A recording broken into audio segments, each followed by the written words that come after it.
Hi everyone, आप सभी का हमारे यूट्यूब चैनल पे वेलकम है।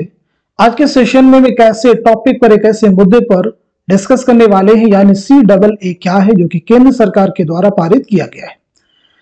इस सिलसिले में हम एक एक चीज पर बात करने वाले हैं, क्या है, कब लागू किया गया, कब ये बिल पास हुआ था, इन सभी पहलुओं पर इसका समाज के ऊपर क्या इम्पैक्ट है, मुसलमानों की तरफ से क्या इसके लिए रद्द अमल है, इन सभी चीजों पर आज के सेशन में हम खुसूसी गुफ्तगू करने वाले हैं।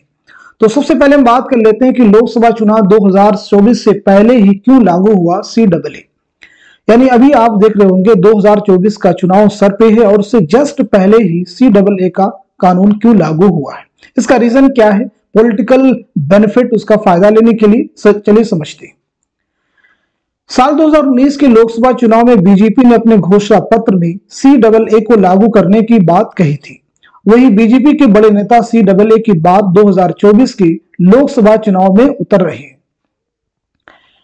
खुद अमित शाह ने कई सभा में CAA की चर्चा की थी और कहा था कि लोकसभा चुनाव से पहले इसे लागू कर दिया जाएगा, और लागू कर दिया गया है।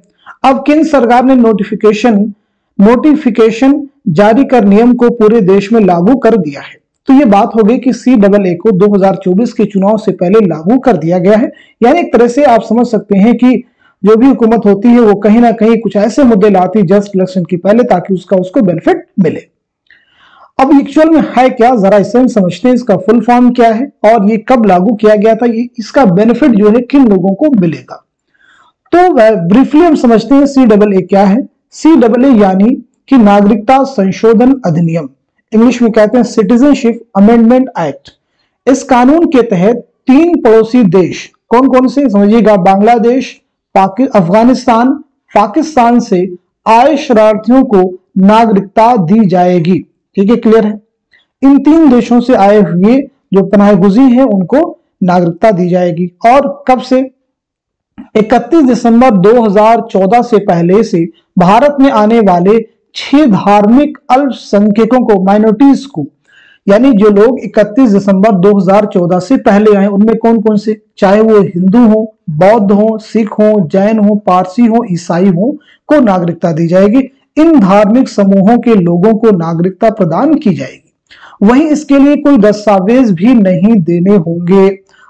आगे बात की जा रही है कि गवर्नमेंट की तरफ से एक पोर्टल लॉन्च किया जाएगा, आप उसमें आवेदन करेंगे, जांच प्रक्रिया के बाद में आपको नागरिकता प्रदान कर दी जाएगी, आपको नागरिकता दी जाएगी। तो ये बात हो गई CAA है क्या, और ये इसका बेनिफिट जो है किन लोगों को मिलने वाला है। CAA की राष्ट्रपति ने दी मंजूरी, यानी इसकी राष्ट्रपति ने मंजूरी कब दी थी, इसे हम जरा समझ लेते हैं। 11 दिसंबर 2019 को भारतीय संसद में CAA को पारित किया गया था। 12 दिसंबर को राष्ट्रपति ने इस विधेयक की मंजूरी दे दी थी। ठीक है जी। इसके पक्ष में 125 और खिलाफ में 105 वोट पड़े थे। तो ये बात हो गई शुरुआत की, यानी ये कब अमल में आया था। बात करते हैं नागरिकता संशोधन अधिनियम, यानी CAA का फुल फॉर्म जो है, जैसा कि शुरू में मैंने बताया, सिटीजनशिप अमेंडमेंट एक्ट है।